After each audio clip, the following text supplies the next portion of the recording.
Good morning friends, एक बार फिर से आप सबका आज के वचन में स्वागत है। मैं विश्वास करता हूं कि आप सभी लोग सुरक्षित हैं अपने घरों में और किसी भी तरीके की कोई प्रॉब्लम आपको अभी तक नहीं हुई है। यही मेरी प्रार्थना है कि इस वायरस का कोप जो है जल्दी से ख़त्म हो और जल्दी से हम फिर से अपने घरों से बाहर निकलें और एक आज़ादी की ज़िंदगी जिएँ। लेकिन साथ ही साथ मैं धन्यवाद देता हूँ कि ये जो समय है ये एक ऐसा समय है कि जहाँ पर हम इसे बहुत ही वैल्यूएबल बना सकते हैं अपने टाइम को, अगर हम अच्छे से यूज़ कर रहे हैं। मैं साथ ही साथ विश्वास करता हूँ कि जो पिछला सरमन जो था उससे आपको बहुत आशीष मिली होगी। और जैसा कि आप जानते हैं कि हमने एक नई सीरीज़ शुरू करी है जिसका नाम है फ्रूट ऑफ द स्पिरिट। और लास्ट हफ्ते जो था हमारा इंट्रोडक्शन सरमन था। हमने सिर्फ ये देखा था कि फ्रूट ऑफ द स्पिरिट यानी कि आत्मा का फल क्या है और पॉल क्यों इस तरीके की बात कर रहा है। हमने ये देखा था कि फ्रूट किसके कंट्रास्ट में बताया गया है, जैसे कि गलातियों 5 के अगर हम उसे 16 से पढ़ रहे हैं तो वहाँ पे लिखा हुआ है कि शरीर के काम तो प्रकट हैं, फिर आत्मा का फल। तो शरीर के काम और आत्मा का फल ये एक दूसरे के विपरीत में है। और आत्मा का फल क्या है, तो हमने पिछली बार देखा था कि characteristics of the Holi spirit, पवित्र आत्मा का वो स्वभाव है जो हमारे जीवन में जब पवित्र आत्मा आता है तो वो स्वभाव हमारा स्वभाव भी हो जाता है। तो आइए आज के वचन में चलेंगे और आज का जो हम वचन जो है वो हम जो फ्रूट के जो 9 प्रकार हैं उसको लेंगे। जैसा कि आप जानते हैं 9 प्रकार क्या है, प्रेम, आनंद, शांति, धीरज, कृपा, भलाई, विश्वास, नम्रता और संयम। ये जो 9 प्रकार हैं इसमें से आज हम प्रेम लेंगे और प्रेम के बारे में बातचीत करेंगे। तो आइए हम प्रार्थना करें इससे पहले कि हम वचन में चलें। प्रभु, हम आपका धन्यवाद देते हैं आज के दिन के लिए।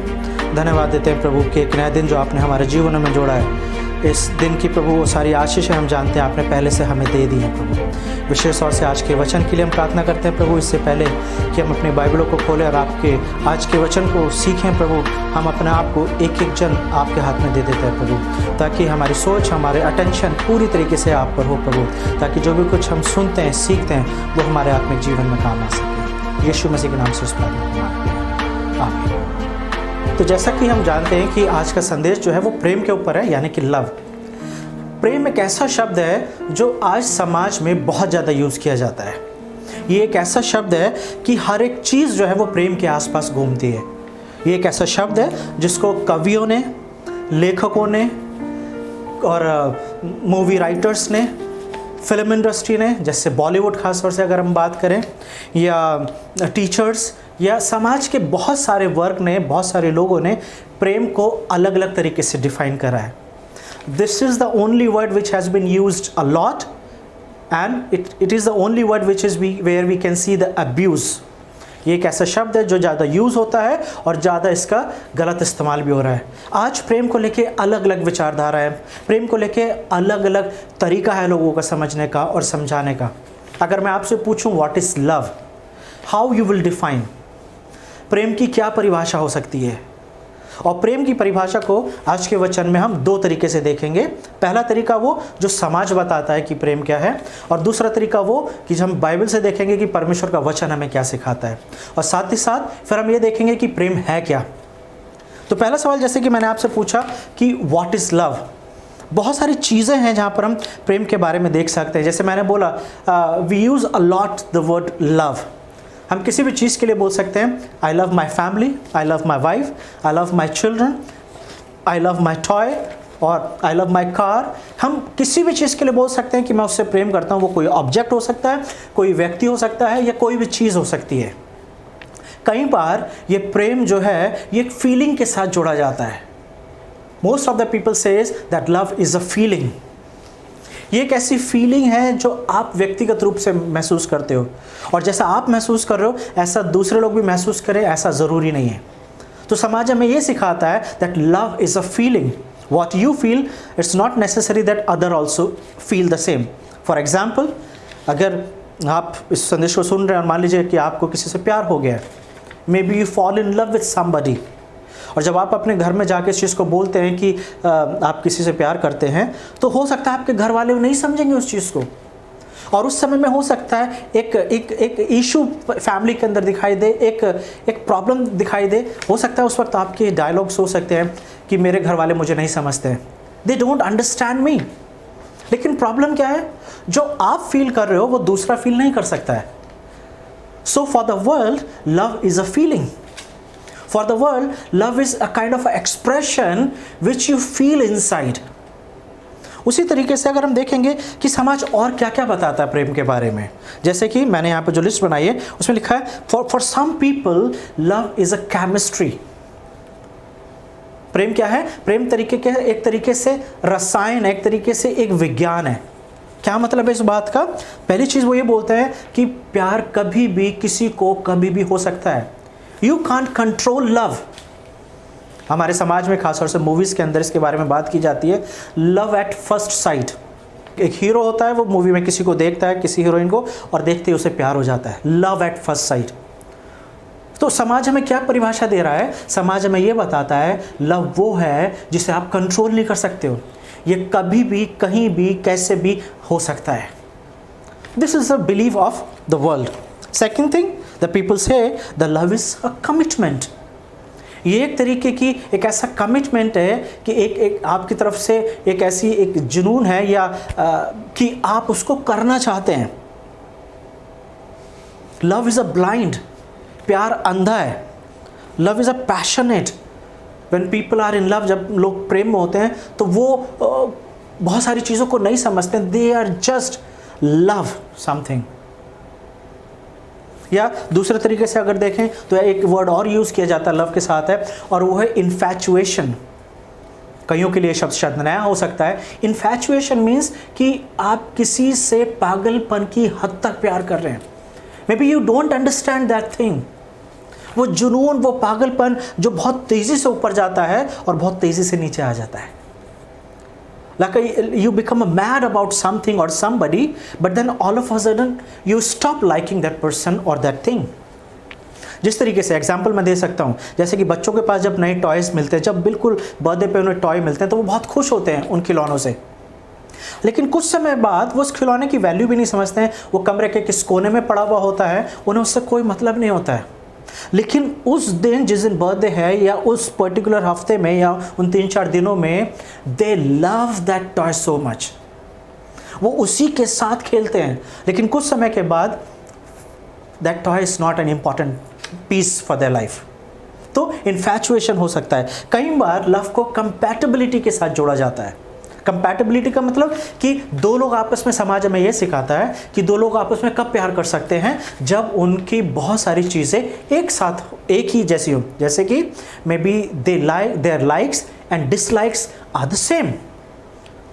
वो एक दूसरे के, वो जो वो पसंद करते हैं दूसरा भी वही पसंद करता है, दूसरे का जैसा टेस्ट है सामने वाला भी वैसे टेस्ट करता है। So basically we look for the similarities, कि अगर वही बात दूसरे के अंदर भी पाई जाती है तो इसका मतलब क्या है? I can love that person. So what the world says that look for the similarities, look for the compatibility so that you can love that person. लेकिन वास्तविकता में प्यार क्या है? ऐसी और बहुत सारी डेफिनेशंस हो सकती हैं, ऐसी और बहुत सारी चीज़ें हो सकती हैं जो आपने सीखी होंगी या आपने जानी होंगी, जिसे आप बोलते हो कि वो प्रेम है। लेकिन वास्तविकता में प्रेम क्या है? कहाँ से प्रेम आया? Who generated this love? What is the source of love? From where we learn how to love? किससे आपने सीखा है कि प्रेम कैसे करना चाहिए? कहाँ से आपने सीखा है कि प्रेम करने का सही तरीका ये है? कई बार हमारे को प्रेम करने का तरीका हमारे को मूवीज़ से आता है। हम जो अपनी बॉलीवुड मूवीज़ देखते हैं, कई बार हम समाज में कुछ होता हुआ देख रहे हैं। So basically we don't have the right source for love. और जैसा हम देखते हैं, कई बार लोग जो हैं वो फिल्मी स्टाइल में प्यार करते हैं। खासतौर से वैलेंटाइन डे जब आता है या इस तरीके के डेज जब आते हैं तो लोगों का प्यार जताने का तरीका फ़र्क होता है। So we have days to show our love for somebody. लेकिन क्या प्यार को जताने के लिए किसी दिन की ज़रूरत है? Who can teach us how to love? कहाँ से हम सीख सकते हैं? किससे सीख सकते हैं? कौन हमें सिखा सकता है प्रेम? और उसी चीज़ को समझने के लिए आज हम अपने वचन को देख रहे हैं। और जैसा कि मैंने बोला कि ये वो डेफिनेशन है जो समाज हमें सिखा रहा है। और सिर्फ बाइबल ही नहीं बता रही, एक बहुत ही फेमस राइटर है, स्कॉलर है, जिसका नाम है C.S. लुइस। आपने उसकी लिखी हुई बहुत सारी किताबें देखी, उस पर पढ़ी होंगी या सुनी होंगी। उसकी किताबों पे कई बार कुछ मूवीज़ भी बनी हैं। तो C.S. लुइस ने उसको 4 भागों में बांटा है। He has given us 4 names for love. पहला जो है स्टॉर्ज, दूसरा फिलियोस, तीसरा इरोस एंड चौथा अगापे। तो स्टॉर्च क्या है? स्टॉर्च वो लव है जो फैमिली के अंदर पाया जाता है, यानी कि पेरेंट्स का और बच्चों के बीच में, माता पिता का और बच्चों के बीच में जो प्यार होता है, बच्चों का आपस में जो प्यार होता है, जो फैमिली बॉन्डिंग के अंदर जो प्रेम होता है, उसे स्टॉर्च बोला गया है। और फिलियो वो है जो भाइयों भाइयों में आपस में होता है, जो सिबलिंग्स के अंदर होता है, भाई बहनों के बीच में जो प्यार होता है उसे फिलियोस बोलते हैं। इरोस वो प्रेम है जो पति पत्नी के बीच में होता है। और उसके बाद अगापे वो प्रेम है जो मनुष्य और परमेश्वर के बीच में होता है। तो C.S. लुइस ने ये 4 हमें अलग अलग शब्द दिए हैं जहां पर हम प्रेम को बड़े अलग अलग तरीके से देख सकते हैं। लेकिन हम ये देखेंगे what is the source of love, कहाँ से प्रेम निकल कर आ रहा है। अगर हम समाज की बात करें तो समाज हो सकता है कि प्रेम को बताने के लिए कि प्रेम कहाँ से आता है या सोर्स क्या है, वो हो सकता है कि वो किसी चीज़ के बारे में बातचीत करें। और जैसे कि हमने पहले भी देखा कि for the world love is a feeling, for the world love is not an object. प्रेम जो है कोई वस्तु नहीं है, लेकिन समाज के लिए प्रेम क्या है? वो एक फीलिंग है। लेकिन जब हम बाइबल को पढ़ते हैं तो बाइबल में कहाँ पे हम देखते हैं कि प्रेम क्या है। और प्रेम को दर्शाने के लिए यूहन्ना जब अपनी पत्रियाँ लिख रहा है, अपने लेटर्स लिख रहा है, तो अपने पहले लेटर में first epistle of John chapter 4 and verse 8, पहला यूहन्ना 4:8 में यूहन्ना बोल रहा है कि गॉड इज़ लव, परमेश्वर प्रेम है। यूहन्ना ये बताना चाह रहा है कि the God is the source of love. और अगर वो गॉड आपके और मेरे जीवन में नहीं है तो we will never know how to love. क्योंकि अगर मैं कनेक्टेड ही नहीं हूँ अपने सोर्स से तो मैं कैसे प्रेम करूँगा? मुझे कैसे पता चलेगा कि प्रेम करना कैसे चाहिए? If I am not connected with the source, if I don't know how to love, how I can love? इसलिए पौलुस जो है खासतौर से कुरिन्थियों को जब लिखा है उसने लेटर, या फिलिपियों को लिख रहा है, तो Paul is saying imitate Christ, imitate me as I imitate Christ. Paul ये बताना चाह रहा है कि अगर प्रेम करना सीखना है, अगर ये सीखना है कि how to love, then we have to look to the Jesus. क्यों हम परमेश्वर, क्यों जैसे यूहन्ना बोल रहा है कि परमेश्वर प्रेम है, और क्यों हमें यीशु को देखने की ज़रूरत है ताकि हम प्रेम करना सीख सकें? इस बात को समझने के लिए आपको थोड़ा सा मुझे अनडिवाइडेड अटेंशन देना है। Don't do anything. अगर आप बाइबल आप खोल रहे हैं, just leave the Bible aside, just listen what I am going to say. पहले यूहन्ना 4 में यूहन्ना बोलता है दैट गॉड इज लव, परमेश्वर प्रेम है। इसका मतलब ये है कि वो सोर्स जो है प्रेम का वो परमेश्वर है। इसका मतलब ये है that the love is a property of God, love is the attribute of God, love is the nature of God. और जब कुलूसियों को पढ़ते हैं, कुलूसियों का पहला अध्याय, बुक ऑफ कोलोसियंस चैप्टर 1, और जिसको हम 15 से पढ़ते हैं, तो वहाँ पे पॉल लिख रहा है Christ is a visible image of invisible God. यीशु जो है अदृश्य परमेश्वर का प्रतिबिंब है, यानी कि जिस परमेश्वर को देखा नहीं जा सकता है, उसी परमेश्वर को देखने के लिए हमें प्रभु यीशु मसीह को देखना होगा। फिलिप ने बोला यीशु से कि I want to see father, और यीशु ने क्या बोला? Those who have seen me have seen the father. यानी कि प्रभु यीशु मसीह जो है वो इस बात को बता रहे हैं, if you want to see God you have to see me. तो अगर परमेश्वर प्रेम है और प्रभु यीशु मसीह उसी परमेश्वर का प्रतिरूप है, तो इसका मतलब if God is love, that means Jesus is love. तो अगर हमें प्रेम को देखना है, हमें प्रभु यीशु मसीह को देखना होगा। और इसीलिए पौलुस बोल रहा है कि अगर प्रभु यीशु मसीह को देखेंगे तो हम प्रेम करना सीख सकते हैं। We can learn how to love, we can learn what is love. सिर्फ बाइबल ही एकमात्र ऐसी पुस्तक है इस संसार में जो प्रेम की परिभाषा देती है। सिर्फ बाइबल ही एक ऐसी पुस्तक है जो ये बताती है कि प्रेम कौन है, प्रेम कहाँ से आता है और प्रेम क्या है। What is love? प्रेम क्या है? प्रेम परमेश्वर है। It's a source, God is a source of love. दूसरा चीज, प्रेम करता है क्या है? God love binds friends and family. प्रेम अगर किसी परिवार में है तो इसका मतलब यह है कि उस परिवार में परमेश्वर की उपस्थिति होगी। Because it is the nature of love that binds family together. It is the nature of love that unites people. अगर किसी के परिवार में प्रेम मिसिंग होगा तो वहाँ पे डिसएग्रीमेंट्स होंगे, वहाँ पे झगड़े होंगे, वहाँ पे बहुत सारे क्लेश हो सकते हैं, वहाँ पे बहुत सारी चीज़ें हो सकती हैं। क्यों? क्योंकि वो जो प्रेम है, जिसका सोर्स है, जिसका मेन काम क्या है? Unite people. Love builds. प्रेम क्या करता है? जोड़ता है चीज़ों को। दूसरी चीज़, जब हम प्रकाशित वाक्य को पढ़ते हैं तो वहाँ पे यीशु को बोला गया है that he is the alpha and omega, और हिंदी में आया है कि यीशु क्या है? आदि है और अंत है, और इंग्लिश में आया he is the alpha and omega. तो थोड़ा अल्फा और ओमेगा के बारे में बात करेंगे। What is alpha and what is omega? कहाँ से शब्द निकल कर आए हैं? क्यों बोला जा रहा है कि यीशु आदि है और यीशु अंत है? अगर आप ग्रीक भाषा के अंदर जाएंगे और ग्रीक भाषा की जो अल्फाबेट है, जैसे इंग्लिश में ABCD होती है और हिंदी में छोटा बड़ा होता है, उसी तरीके से हर एक भाषा में अल्फाबेट होता है। हर एक भाषा की एक वर्णमाला है।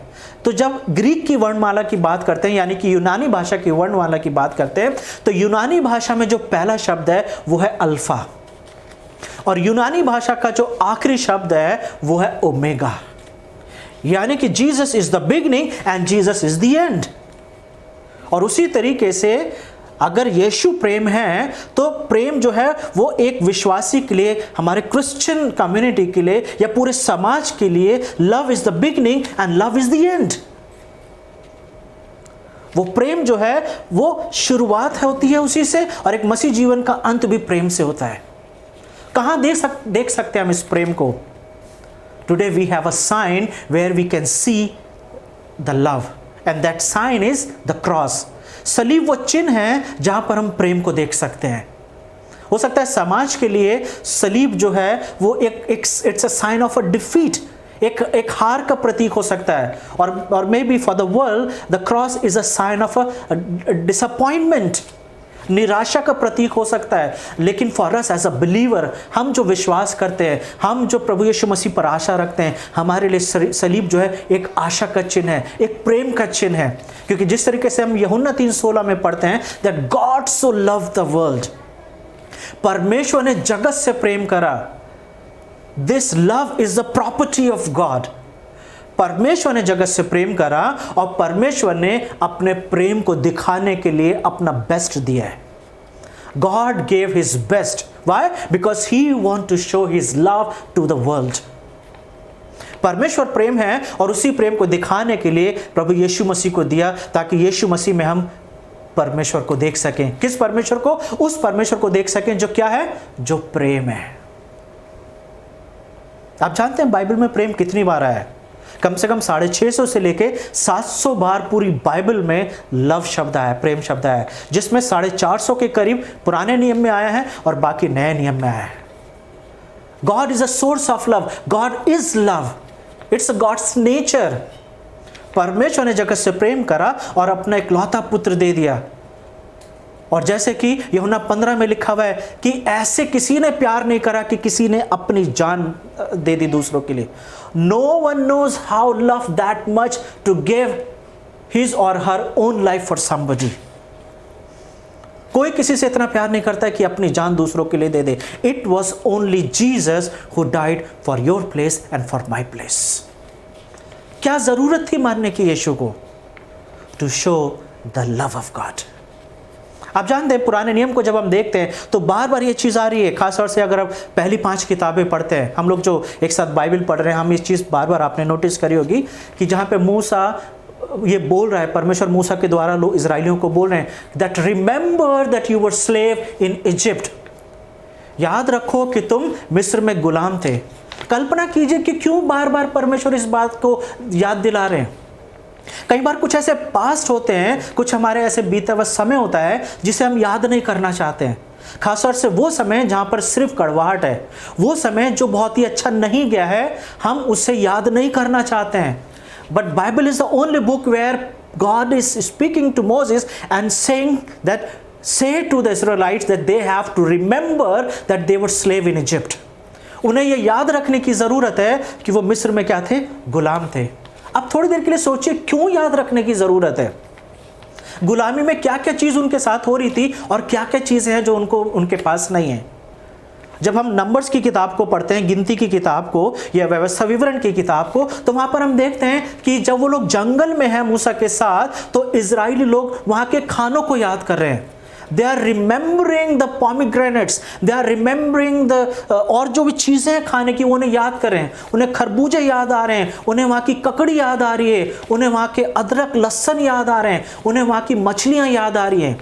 तो एक चीज़ है कि जब इजरायली लोग गुलाम थे तो खाने की प्रॉब्लम नहीं थी। अगर किसी चीज की प्रॉब्लम थी तो वो था love. They were never loved. उन्हें कभी प्यार नहीं किया गया था।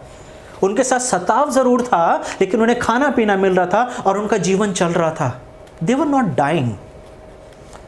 430 साल तक की गुलामी में रहे, यानी कि 430 साल तक उन्होंने सरवाइव करा है। वो उस परिस्थिति में रहे हैं। इसका मतलब कि उन्होंने वहां पर जीना सीख लिया था। उन्हें पता था कि इस कठिन परिस्थिति में कैसे जी सकते हैं, लेकिन अगर एक चीज मिसिंग थी उनके जीवन में, वो था प्रेम। और परमेश्वर जब उन्हें जंगल में उनके साथ है, so why God is saying that remember that you were slave?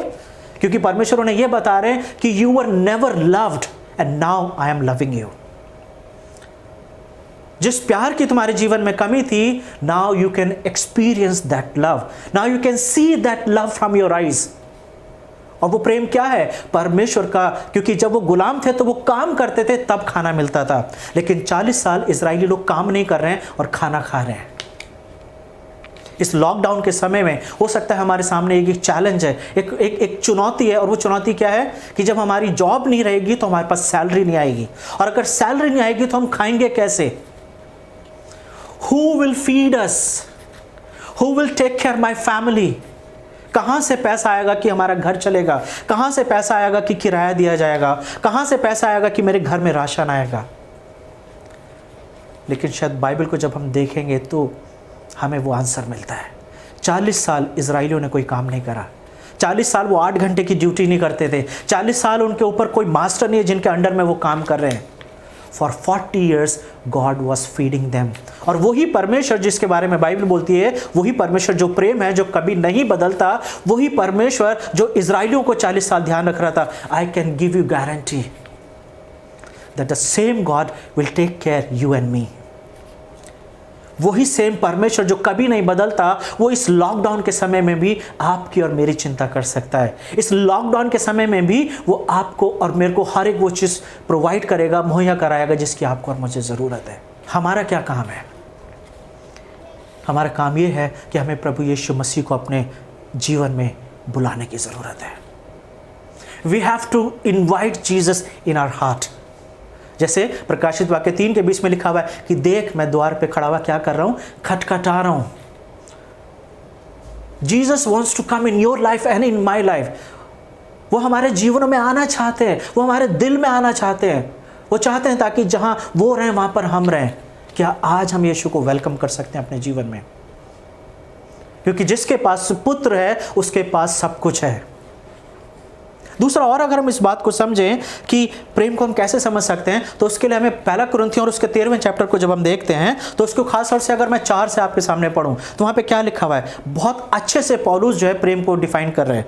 Paul बोलता है प्रेम धीरजवंत है और कृपालु है, प्रेम ढा नहीं करता, प्रेम अपनी बढ़ाई नहीं करता और फूलता नहीं और अनरीति नहीं चलता, वो अपनी भलाई नहीं चाहता, झुंझलाता नहीं, बुरा नहीं मानता, कुकर्म से आनंदित नहीं होता, परंतु सत्य से आनंदित होता है। वो सब बातें सह लेता है, सब बातों की प्रीति करता है और सब बातों की आशा करता है और सब बातों में धीरज धरता है। This is the definition of love. और ये वो डेफिनेशन है जो हमें समाज में देखने को नहीं मिलेगी। क्यों नहीं मिलेगी? क्योंकि ये वो कैरेक्टरिस्टिक्स हैं जो सिर्फ परमेश्वर के अंदर पाई जाती है। प्रेम धीरजवंत है, ये परमेश्वर का एट्रीब्यूट है, ये परमेश्वर का स्वभाव है। परमेश्वर और प्रेम कृपालु है, प्रेम ढा नहीं करता, प्रेम अपनी बड़ाई नहीं करता। We will not find this kind of a character in anybody. जब तक आपके और मेरे जीवन में पवित्र आत्मा नहीं होगी, यह स्वभाव आपके और मेरे जीवन में नहीं आ सकता है। हमारा प्रेम सेल्फिश हो सकता है। संसार के पास जो प्रेम है, दैट इज सेल्फिश लव। जब तक आपके और मेरे जीवन में पवित्र आत्मा नहीं होगा, तब तक हमारा प्रेम जो है वो स्वार्थ से भरा हुआ होगा। We will know how to manipulate. क्यों? जब प्रेम नहीं होता है तो हम मैनिपुलेशन करते हैं, हम एक स्कीमिंग करते हैं, हम एक योजना के अनुसार दूसरों से बातचीत करते हैं ताकि हम अपने काम को कर सकें। लेकिन जब source of love would be in your life and in my life, जिस दिन वो परमेश्वर, वो प्रेम का स्रोत है जो आपके और मेरे जीवन में जब आ जाता है, तो ये जो स्वभाव, ये जो कैरेक्टरिस्टिक्स जो पौलुस कुरिन्थियों को लिख रहा है, वो आपके और मेरे जीवन में दिखने लगता है।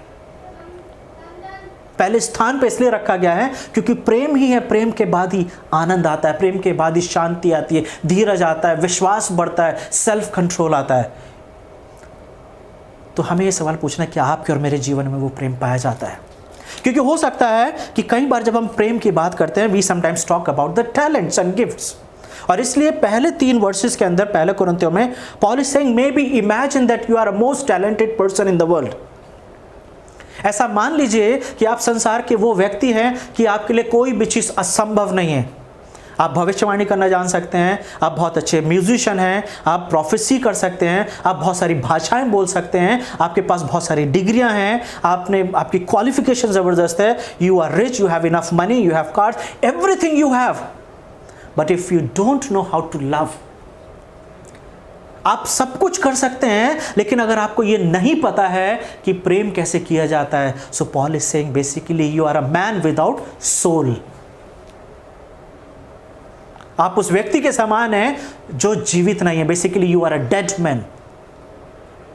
क्यों? क्योंकि टैलेंट हमारे समाज में देखने को मिल जाता है। हॉलीवुड या बॉलीवुड ने कोई कसर नहीं छोड़ी है प्रेम को डिफाइन करने की, but the true love we can see in the image of Jesus. और मुझे कई बार ऐसा भी लगता है कि प्रेम करने को सिखाने के लिए प्रभु यीशु मसीह को रिजर्व रखा गया था, क्योंकि जब से मनुष्य की उत्पत्ति हुई है तब से लेकर जब तक प्रभु यीशु मसीह नहीं आए, लोगों के पास कोई भी ऐसा एग्जाम्पल नहीं था जिसे देख के लोग प्रेम करना सीख सकें। We have been taught enough, we have been given enough laws and regulations। और यीशु मसीह जब आए तो यीशु मसीह ने सिर्फ हमें आज्ञा नहीं दी, लेकिन प्रेम करना सिखाया है। Jesus, the way Jesus walked, the way Jesus lived, the way Jesus talked, हर एक बात में यीशु की प्रेम था। तो अगर हमें प्रेम करना सीखना है, then definitely we have to connect ourselves with the source of love। इसलिए पौलुस बार बार बोल रहा है imitate Christ। और जब हमें क्राइस्ट का अनुसरण करना तो हमें करना क्या है? We have to learn from Jesus how to love। अपने आप को वो उन्होंने दे दिया, किसके लिए? आपके लिए और मेरे लिए। एक चीज़ और, कई बार हमें ऐसा लग सकता है कि जैसे कि हम अय्यूब की किताब में देखते हैं कि जैसे शैतान ने वहाँ पे इल्ज़ाम लगाया परमेश्वर के ऊपर, और शैतान ने क्या बोला? अय्यूब तुमसे इसलिए प्यार करता है because you have given him all the prosperity. शैतान ये बताना चाह रहा है कि अय्यूब आपसे प्यार नहीं करता है। Basically his love is a manipulation. वो आपसे प्यार इसलिए करता है क्योंकि आप उसको प्रॉस्पेरिटी दे रहे हो। Stop giving him richness. आप उसको जो उसकी जरूरत है उसको देना बंद कर दीजिए, अय्यूब आपसे प्यार करना बंद कर देगा। लेकिन आपके और मेरे जीवन में अगर पवित्र आत्मा है तो वो प्यार जो है वो बहना बंद नहीं होगा, क्योंकि अय्यूब के जीवन से प्यार बहना बंद नहीं हुआ। क्या आपके और मेरे जीवन से वो प्यार का सोता रुक गया है क्या? क्योंकि पवित्र आत्मा जो आपके और मेरे अंदर है, उसका स्वभाव, जो प्रेम जो पहले स्थान पर रखा गया है, जब वो स्वभाव, जब पवित्र आत्मा मेरे अंदर है तो वो स्वभाव अपने आप निकलने लगेगा। मुझे कोशिश नहीं करनी पड़ेगी, वो अपने आप आपके और मेरे जीवन से निकलने लगता है। दूसरी चीज ये है कि प्रेम क्या है? प्रेम का ऑपोजिट क्या है? विलोम शब्द क्या है प्रेम का? What is the opposite of love? कई बार प्रेम का ऑपोजिट जो है वो कई बार हेट बोला जाता है या फियर बोला जा सकता है, लेकिन जहाँ तक मैंने सीखा है मुझे ऐसा लगता है the opposite of love is self centredness. Self centredness क्यों? क्योंकि परमेश्वर ने जगत से प्यार करा। किससे प्यार करा? जगत से, और उसने अपना इकलौता पुत्र दे दिया। God love the world. वहां पे ऐसा नहीं लिखा हुआ कि that God loved himself. So what is the nature and the property of love? We always love something. So God so love the world and he gave his only son. Self centredness नहीं है, और इसलिए प्रेम क्या है? It's other centredness, मतलब कि दूसरों के बारे में। अदर सेंटर्डनेस मतलब कि प्रेम जो है वो एक मसीह प्रेम जो वो है जिसमें हम दूसरों के बारे में सोचते हैं। We think about others. और इसको समझने के लिए हम अपने संदेश के तीसरे भाग में चलेंगे, जहां पे हम ये देखेंगे कि फ्रूट ऑफ द स्पिरिट के अंदर जब प्रेम की बात की जा रही है तो और हम क्या क्या चीज़ें समझ सकते हैं। तो पहली चीज़ कि चार जगहों पे एक सेम वर्स है जो बाइबल में पाई गई है। पहला वो सेक्शन है व्यवस्था विवरण, उसका 4 से 7 में। वही वर्स मत्ती के 22वें चैप्टर में मिलती है, चैप्टर 22 में 37 से लेकर 40 तक। वही वर्स मरकुस 12:30 से 31 में मिलती है, और लूका 10:25 से लेकर 28 में मिलती है। क्या है वो वर्स? वो वर्स है कि मूसा बोल रहा है इजराइलियों से कि हे इजराइल सुन, तेरा परमेश्वर एक है, love your God with all your heart, with all your soul, with all your mind and with all your strength. तो जैसे कि मैंने बताया, व्यवस्था विवरण उसके 6 के 4 में लिखा हुआ है, हे इजराइल सुन, यहोवा हमारा परमेश्वर है और यहोवा एक ही है। तू अपने परमेश्वर से अपने सारे मन और अपना सारे जीवन और अपना सारी शक्ति से के साथ प्रेम रखना। और ये वर्स जो है ये बाइबल में भी कई बार आई है। एक ट्रिकी क्वेश्चन था, यीशु से पूछा गया था। एक वकील, एक एडवोकेट आया और उसने यीशु से पूछा कि which is the biggest commandment in whole law.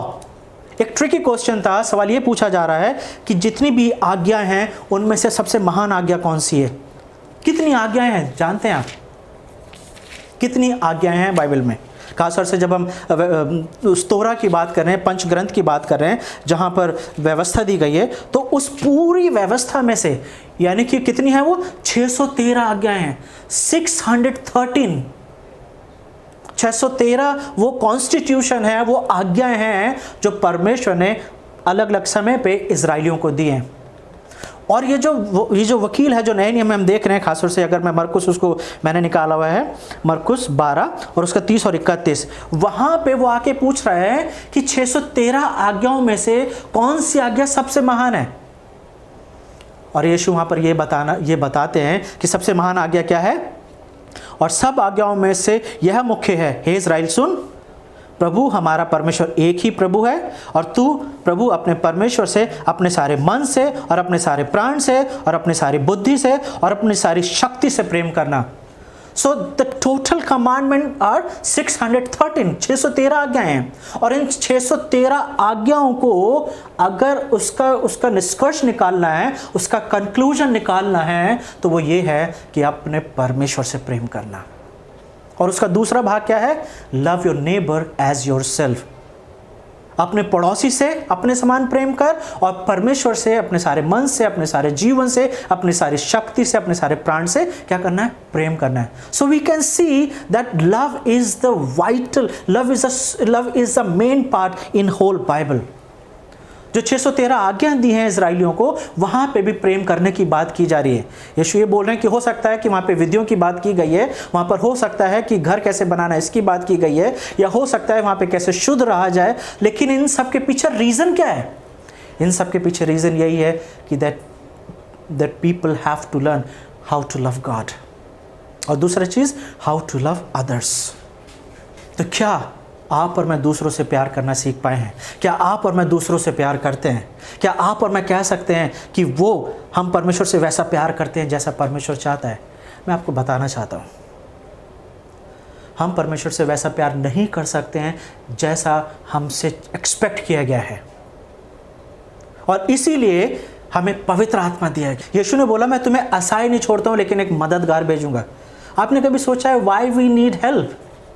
यीशु आए, अपना जीवन जिया, हमारे लिए दुख उठाया, कोड़े खाए, मर गए, तीसरे दिन जी उठे और हमें पापों की क्षमा मिल गई, हमें अनंत जीवन मिल गया। जब हम प्रार्थना करते हैं, हम अपने पापों को मान लेते हैं, हमें क्षमा मिल गई है और अब हम जीवित हैं अनंत काल के लिए।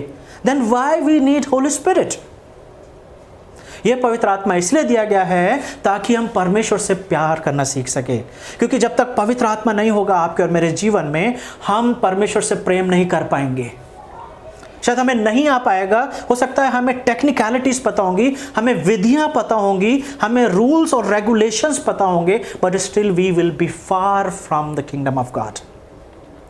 जिस तरीके से पौलुस बोलता है कि पवित्र आत्मा हमारे साथ मिलकर प्रार्थना करता है और वो भी प्रार्थना करता है परमेश्वर से जो प्रार्थनाएं हमें नहीं करनी आती हैं। So you see the role of Holy Spirit in your life and in my life. वो पवित्र आत्मा है जो हमें प्यार करना सिखा रहा है। किससे? परमेश्वर से और पड़ोसियों से। वो पवित्र आत्मा है जो हमें प्रिपेयर करता है कि हमें कैसे प्यार करने की जरूरत है। What is the love for God? जब हम सलीब को देखते हैं तो उस सलीब के ऊपर हम क्या देख रहे हैं? We can see the agape love, we can see the phileo love. प्रभु यीशु मसीह का वो प्रेम अपने पिता के लिए, प्रभु यीशु मसीह का प्रेम अपने भाइयों के लिए, दोनों तरीके के प्रेम वहां पर हम देखने को मिल रहे हैं। और वही प्रेम जो है पवित्र आत्मा हमारी मदद करता है ताकि हमारे जीवन में वो अगापे लव, वो प्रेम जो परमेश्वर के प्रति होना चाहिए, वो हमारे अंदर से निकल सके। और वही प्रेम जो हमें अपने भाइयों के साथ करना है, यानी कि वर्टिकल एंड हॉरिजॉन्टल, ये दोनों तरीके से वो प्रेम जो है वो केवल पवित्र आत्मा करना सिखाता है। एक गाना है ना, अपनों को तो इस दुनिया में सब प्यार करते हैं, गैरों को प्यार करना मसीहा सिखाता है। बहुत पुराना गाना है।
हम उस तरीके से चल सकें जैसा आप चाहते हैं।